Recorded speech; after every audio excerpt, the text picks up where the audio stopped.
If I'm starting out in this longer type range and then I just try to go in and shoot in for that takedown, it's not gonna work. I can't pull it off. Maybe you can, but most of the time you're gonna end up getting stuffed. You're not gonna get the takedown that you want. There's this misconception of I'm just gonna stand right here and I'm gonna cover my head. And this is all I'm gonna do. And you can just use me as a punching bag.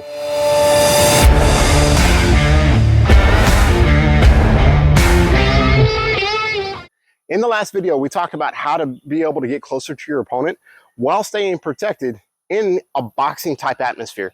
What I want to do with this one is we're going to kind of expand the limitations a little bit, and we're going to look how this applies to everything else. Okay, so if you're really going to understand the full premise of this video, you're going to want to go back and watch our previous video, because there we kind of give a real in-depth explanation of how to do this while boxing, and everything that we're about to do is going to play off of that. So if you haven't yet, go watch that video.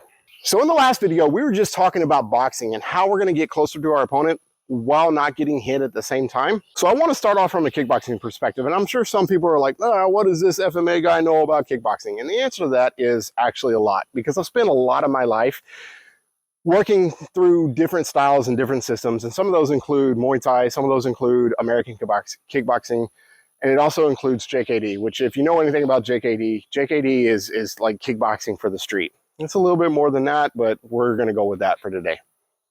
So when I'm here, right, using the same tactic, using the same principle of being able to get closer to my opponent without necessarily getting hit and beat on at the same time, I want to bridge with some type of leg tactic. Now, there are 100 different kicks that you can throw 100 different ways. And obviously I'm over exaggerating, but you kind of get the picture. No one kick is absolutely perfect for this. I have my favorites and you're going to have yours. So get out, play with it, and then see what you can make work for yourself. But for demonstration purposes, I'm going to use the Jeet tech, which in JKD is just the front leg side kick.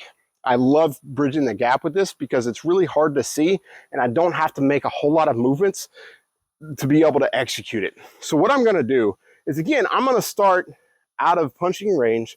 I'm going to start even out of leg range a little bit. So from here, I'm going to throw something up top to kind of get your attention going up. I want this kind of motion from your body, and it's a distraction. From here, I'm going to throw my Jeet tech. Now, when I throw this Jeet tech, I'm hitting you right in the leg. It could be in the ankle, it could be in the calf, it could be in the shin, it could be in the knee, but I'm going low line with it. When I'm doing that, I'm kind of bringing my upper body back, so I'm still out of that arm's range. So what I'm doing essentially is I'm shutting down your legs. I'm bringing my head back, so I'm staying protected. And then as I'm coming in, I'm going to come in with some kind of hand tactic. Now, a good follow-up for me is going with that straight lead. Going back a little bit, I'm throwing the distraction. I'm coming in with the Jeet tech, with the low line side kick, and then I'm coming in with that straight lead. What I have essentially done is I've started out of legs range. I've gotten closer to my opponent, and now I can go to work. I've done so in a safe manner. I've shut down your legs. I've brought my head out of range for your punch, and then I've followed in with a punch of my own. So essentially, I've completely shut you down, and I've been able to execute what it is that I'm trying to go for. So now what I want to do is I want to bring this into a Filipino martial arts perspective. I have spent a lot of my martial arts career in Filipino martial arts, and for me, this is what makes the most sense. So from my beginning position, what I'm going to do, I don't want to be like the whack-a-mole guys that you see on YouTube and stuff like that, to where I'm trying to cover this gap with my stick back, and I'm trying to get that lucky strike. Because again, you're not staying protected. And what that comes down to is whoever is lucky in that engagement. It doesn't work. So what I want to do is I want to use the same tactic of being able to advance while staying protected. And the best way to do that is to give you something to deal with as I'm doing that. So from this position here, what I'm going to do is I'm going to engage my footwork again, and I'm going to do so behind my strike. So from this position here, I'm not just going to walk in, right? I'm going to come in after my striking. And that could be any kind of combination of striking. I could come in with a broken strike and use that to get myself in closer to my opponent. Or I can go with the fluid and use that to get me in closer to my opponent. Now, when I'm throwing these strikes, obviously I want to hit my opponent. And with weapons, you have a lot more reach. So as I'm going into my opponent, I want to take his hand. I want to take that weapon out of play. The idea is to fight safe. It's safest when he doesn't have his weapon. So yeah, that's on top of my head, is I'm trying to take that weapon out. However, I also know that I have to get close to be able to do that. So while I'm going in for that hand, I may have to use these strikes to get myself in closer. Again, going back to the original point that we have related to everything, is it's going to be really hard to attack me if you are constantly having to deal with this attack. So I want to keep those attacks coming. 1, 2, 3, 4, as I work my way in. And then once I get to that position to where I'm able to do my work, then I'm going to do my work. But I have to be able to get close to you without getting hit myself. Now, the best way to train this is, again, going back to the original working on the bag example that I gave you, we're doing the same thing. Instead of just coming up and, all right, I'm going to do a broken one, just walking up and doing your strikes, I want to start off from a longer range. I want to work my way in to where now I can work that angle one, right? So as I'm coming in, I'm staying behind my strikes. I want to do that broken one. I got that tactic. And now you can reset. I can go back behind the striking. That way I stay safe going in and going out. So now I want to talk about how this pertains to empty-handed protection systems like Krav Maga and so on and so forth. I don't want to go into this too much because the tactics as far as punching and kicking and all that kind of stuff, it's all the same. It's all the same. The only thing that changes is your environment. Instead of having to execute this in a ring or something like that, you're actually having to execute it on the street. So there are a few things that change, and those are what I want to focus on. One of the things that I want to focus on is the way you strike. And what I mean by that is it's not always smart to strike with a closed fist when you're fighting for self-defense or self-protection. Now, people go back and forth on this, and I'm going to leave this to your own discretion. I have my opinions, and I train based on those opinions, but I don't know what's right for you because only you know what's right for you. Now, the differing opinion is, am I going to go empty hand or am I going to go closed fist? That's for you to tell. When I'm training this, though, it all stays the same. I don't want to just walk into my opponent thinking I'm a badass Krav Maga guy and then get knocked out because I didn't do so in a smart manner. That's the only thing that I really want you to take from this. I want to close the gap the same way, right, behind my strikes. Now, they can be open-handed strikes, and I could be going for that eye jab, right? I can be going for that palm heel, right? I can be going for the slap. I can be going for the hack. I can be going for the hammer fist. I can strike with different areas that don't involve my knuckles that are going to allow me to keep my hand protected. And I'm going to do so the same way, especially in training. If I'm training, and I'm going to use the eye jab, for example, I'm going to start out of that hand range. I'm going to work my way in with that eye jab. And then once I make that initial touch, then I can start playing with my other tactics. But I have to be able to cover that gap. Now, I'm not saying you can't punch in a street fight.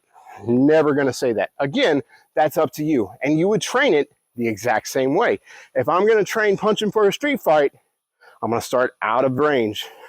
I'm going to work my way in with that punch. And then once I make that contact, then I can follow up with whatever I want to.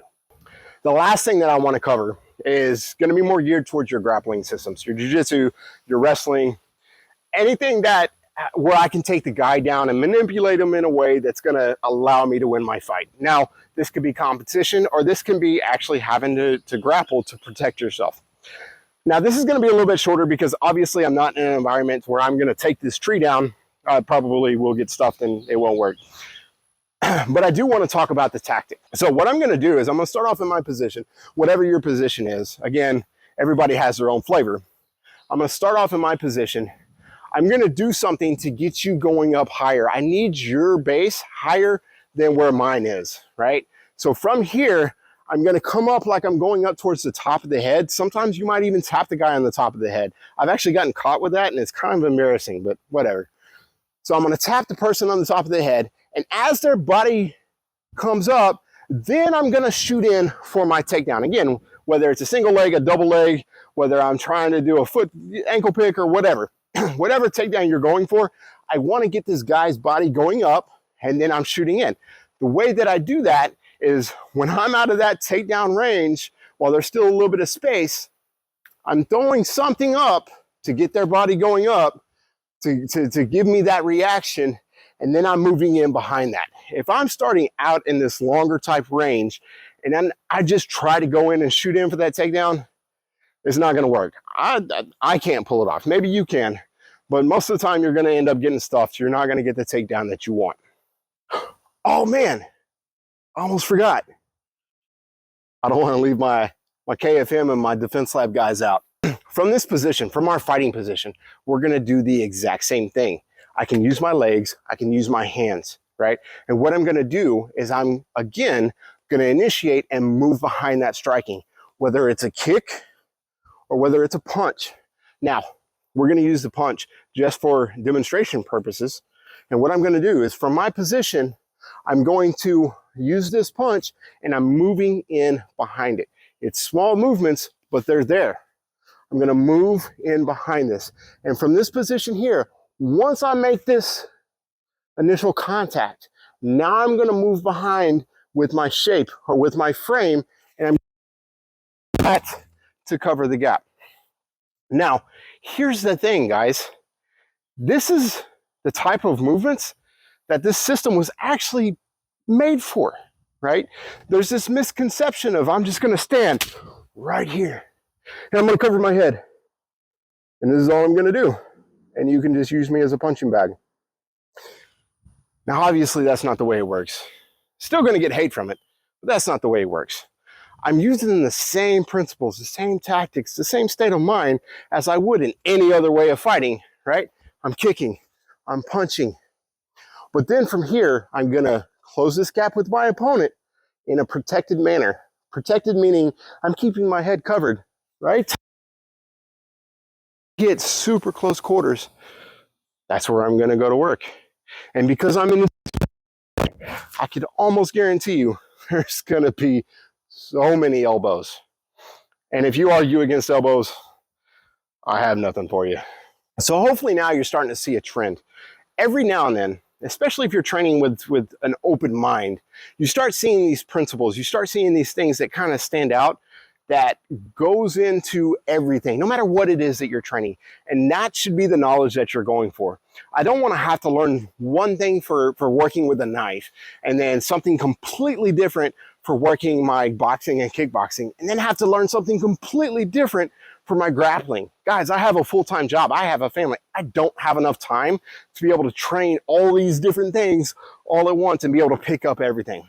But if it's true to the human being's natural inclination for combat, if it works based on principles and body mechanics and how these things actually happen, it doesn't really matter what you're training. It carries over, it transfers over into everything. And it's kind of like what Bruce Lee said, right? Every human being, we have 2 arms and 2 legs. There are no styles. Now, if you grow an extra arm and you grow an extra leg, then there's more styles. But every human being is built the exact same way. So the style is just a limitation in our mind. We can only do what our bodies will allow us to do and abide by these principles. And as long as we do that, you can apply it to everything.